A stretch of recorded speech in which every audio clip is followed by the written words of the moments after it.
At 78, Sally Field names the 7 actors she wanted to date the most. Sally Field captured America's heart as the Flying Nun and won our respect with 2 Academy Awards. Now at 78 years old, Sally Field remains one of Hollywood's most beloved treasures. With a career spanning more than 6 decades, she's worked alongside some of film history's most desirable leading men. But in a rare, candid, reflective moment, Sally has revealed what her fans have always wanted to know: the 7 Hollywood heartthrobs she most wanted to date. These are not just any actors. They're the men who defined masculinity for an entire generation, whose posters adorned bedroom walls, and whose smoldering gazes made audiences weak at the knees. From passionate real-life romances to secret crushes that never materialized, Sally's list gives us a fascinating glimpse into the heart of a woman who has always been much more than just the girl next door. What makes an actor irresistible? Is it those piercing eyes that seem to look right through the camera? That distinctive voice that sends shivers down your spine? Or perhaps it's that ineffable star quality, the kind you can't manufacture or fake. Today, we're going to explore the 7 men who made Sally Field's heart race the fastest throughout her legendary career. Tales of steamy on-screen chemistry that spilled into real life and admiring glances from across crowded award ceremonies will make you see one of America's sweethearts and the men she admired in a whole new light. So settle in as we count down the 7 Hollywood leading men who captured the imagination of one of our most enduring stars. And trust me, number 1 on this list is going to make you say, "I can't believe they never got together." But first, let's start with the man who actually did win Sally's heart, at least for a time. Number 7, Burt Reynolds, the real-life romance that burned too bright. If you were alive in the late 1970s, you couldn't miss them. Sally Field and Burt Reynolds, Hollywood's golden couple, had it all. The rugged machismo of Reynolds, with his trademark mustache and cocky laugh, seemed perfectly complemented by the girl-next-door charm and undeniable talent of Field. But their relationship was far more complicated and ultimately more heartbreaking than many fans ever realized. Their romance began on the set of Smokey and the Bandit in 1977. Reynolds was already a massive box office draw, the quintessential alpha male of American cinema who could fill theaters with just his name on the marquee. Field, meanwhile, was fighting to shed her wholesome image from roles like Gidget and the Flying Nun. The attraction between them was immediate and electric. There was something about him, Sally once told interviewer Diane Sawyer. The camera absolutely loved him, and so did I. There was this chemistry that you couldn't deny. This spark that lit up the moment he walked into a room. The two were inseparable for nearly 5 years, starring together in 4 films that showcased their undeniable chemistry. Smokey and the Bandit, Smokey and the Bandit 2, The End, and Hooper. This fact of their real-life relationship only served to enhance their performances and made audiences feel they were witnessing something quite real. But beneath the surface, troubles brewed. Reynolds was at the height of his fame and struggled with the pressures of stardom. He had turned to prescription painkillers after a jaw injury. His jealousy and controlling behavior began to suffocate Field, who was coming into her own as a serious dramatic actress. Things came to a head just as Sally's career was reaching new heights. In 1979, she won her first Oscar for Norma Rae, a performance which established her as one of Hollywood's finest actresses. Reynolds was said to have felt threatened rather than proud of her success. The higher she rose, the more their relationship fell apart. Many years later, Reynolds was to refer to Field as the love of my life in his 2015 memoirs, deeply regretting losing her. Sally was much more reserved. She would acknowledge the passion that lived between them, even as she realized it was toxic. "We had a real relationship, not a Hollywood romance," she wrote in her memoir in pieces. "It was complex and not without its troubles, but it was very real." Their story isn't just a Hollywood romance. It is a cautionary tale about how passion alone isn't enough to sustain love. At the same time, it speaks to the lasting impact certain people can have on our lives, even long after the relationship has ended. To Sally Field, Burt Reynolds represented one of the most pivotal periods in her personal story. A love that burned too bright to last, yet too significant to ever forget. 6. Paul Newman, the unattainable blue-eyed dream. Some crushes are destined to stay forever out of reach, shining stars that we can only admire from afar. For Sally Field, Paul Newman was that kind of untouchable object of desire. With those piercing blue eyes, chiseled features, and effortless cool, Newman wasn't just a movie star. He was a cultural icon whose appeal spanned decades. Paul Newman was the kind of actor who made everyone around him better. Sally once said at a Hollywood tribute. And those eyes, well, they weren't just blue. They were truthful. When he looked at you, even on screen, you felt like he was really seeing you. Even though they never worked on a film together, Sally and Paul met several times at different award shows, benefits, and industry functions. The admiration was mutual, and Newman reportedly expressed great praise for Field's performances in Norma Rae and Places in the Heart. What made Newman particularly appealing wasn't just his physical beauty, but the depth and complexity he brought to his roles. From Cool Hand Luke to The Verdict, he portrayed men with moral ambiguity and inner conflict, qualities that resonated with Field's own approach to acting. Unlike many of his contemporaries, Newman's off-screen persona matched his on-screen appeal. His 50-year marriage to Joanne Woodward became Hollywood's gold standard for commitment, proving that lasting love was possible even amid the temptations of fame. His philanthropy through Newman's own further reflected his integrity and compassion, qualities Sally admired deeply. I think what made Paul so special wasn't just how he looked, she told TCM in an interview. It was who he was, his integrity, his commitment to his craft and his causes. That's what made him truly sexy. Among the many who paid tribute when Newman died in 2008 was Field, who remembered, there was no one quite like him. He set the standard not just for how to be a movie star, but how to be a good human being. 5. Harrison Ford, the reluctant sex symbol. Harrison Ford and Sally Field never shared the screen, but that didn't stop her from joining the millions who fell under the spell of Han Solo and Indiana Jones. Ford represented a new kind of leading man, rugged but vulnerable, heroic yet flawed, and Sally wasn't immune to his charms. Harrison Ford is ridiculously hot, she once admitted in a rapid-fire interview with Andy Cohen. The audience erupted in laughter, and Sally's knowing smile said it all. What likely made Ford appealing to someone like Field was his very down-to-earth approach to fame. Like Sally, he cares most about the craft, not celebrity. Both came up through Hollywood in the same era. Ford famously worked as a carpenter before Star Wars catapulted him to stardom in 1977, the year Field was winning her first Oscar for Norma Rae. I think what's attractive about Harrison isn't just the obvious, Sally said in retrospect on 1980 Cinema. It's that he never seemed to buy into his own hype. There's something appealing about someone who can be the biggest movie star in the world and still seem like they'd rather be building furniture in their workshop.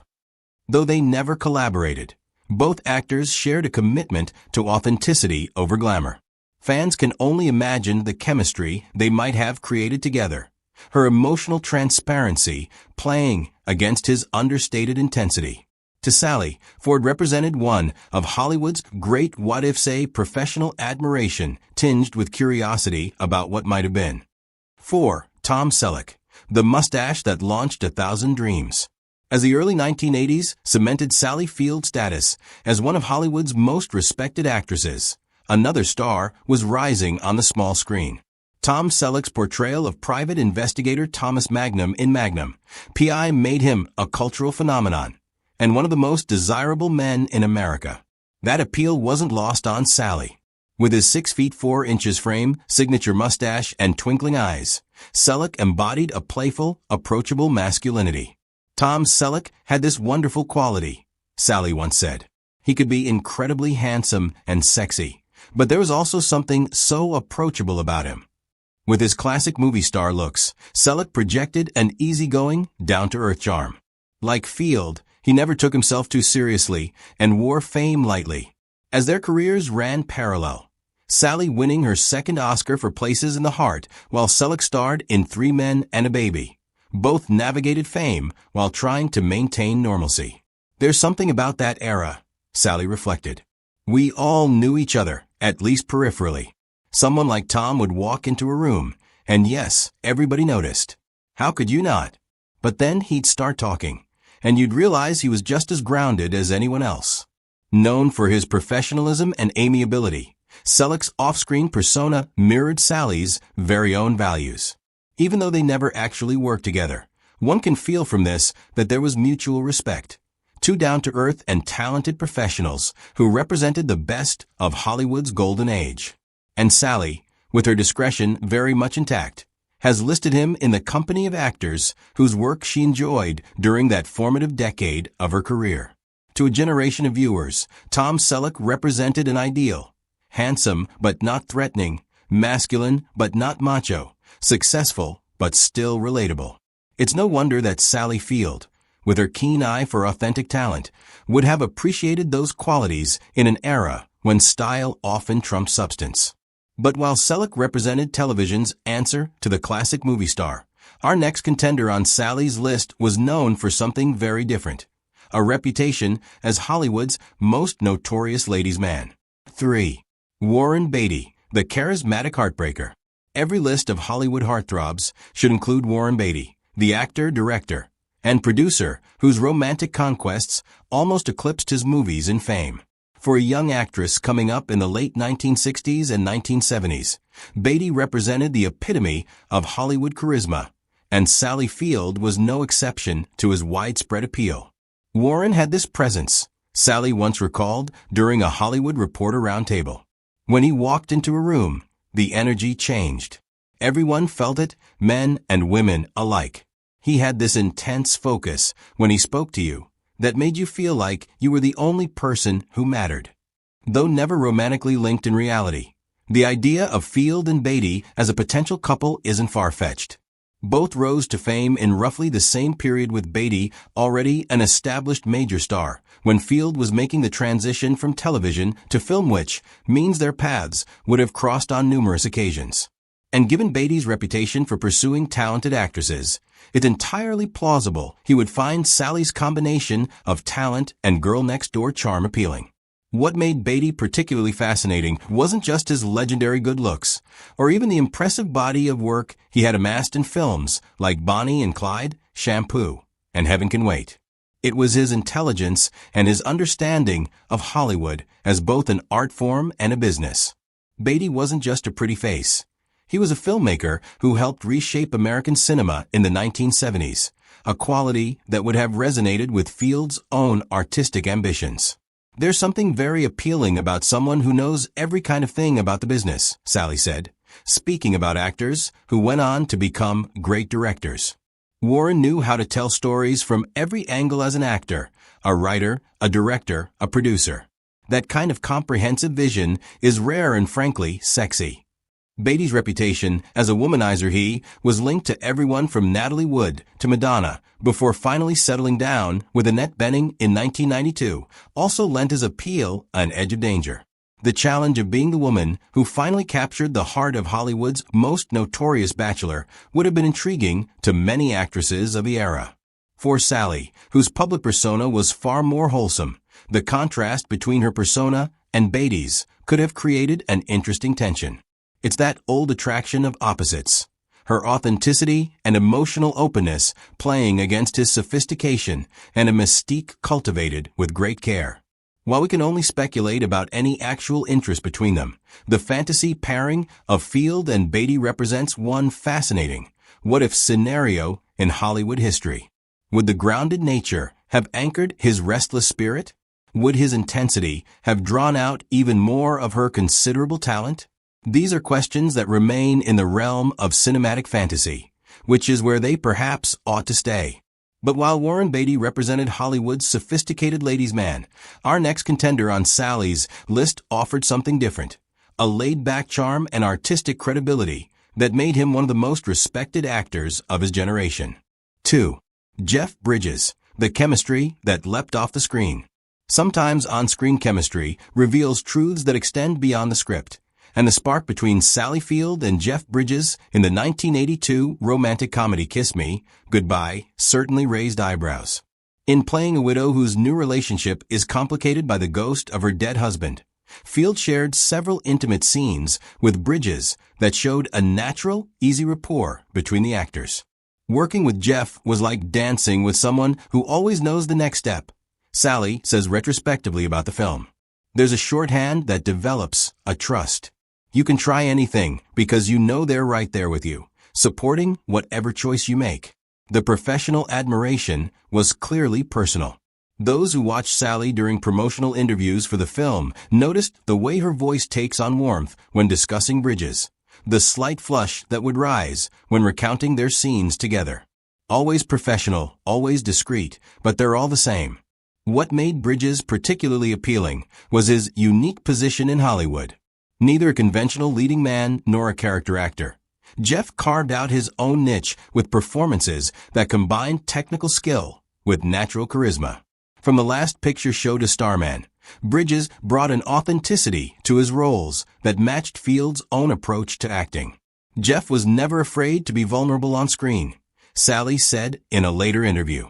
That's rare, especially among men of our generation. He could play strong characters without relying on traditional machismo.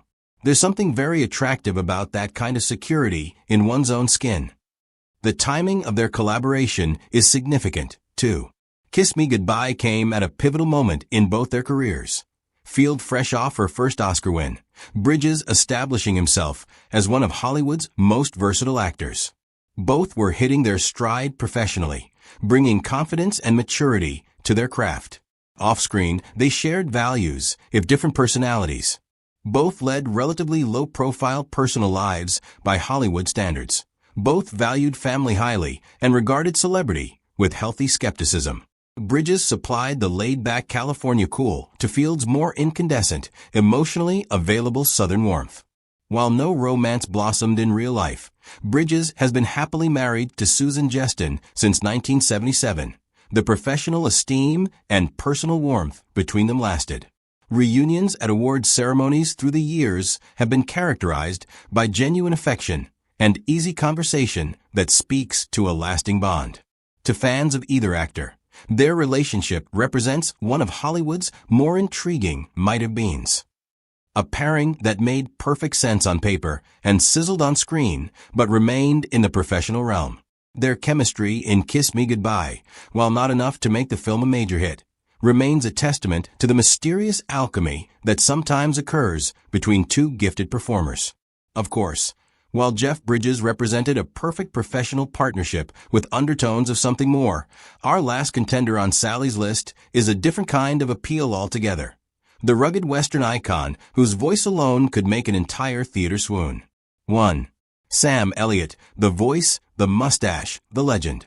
At the top of Sally Field's list of actors she most wanted to date stands a man who represents the quintessence of rugged American masculinity. Sam Elliott. Though they never starred in a film together, the potential pairing of Field's emotional depth and Elliott's stoic strength represents one of Hollywood's great missed opportunities. That voice, Sally is reported to have said during an AFI tribute, shaking her head with a knowing smile, Sam Elliott could read the phone book, and women would line up around the block to listen. Indeed, we know exactly what she means. Elliott's deep, sonorous baritone has become the stuff of Hollywood legend, immediately identifiable whether he's playing a cowboy, a roadhouse bouncer, or himself in a commercial. Along with his signature mustache and craggy good looks, Elliott created an icon that seems to have stepped out of American mythology. What's appealing about the idea of a Field-Elliott pairing is the contrast they represent.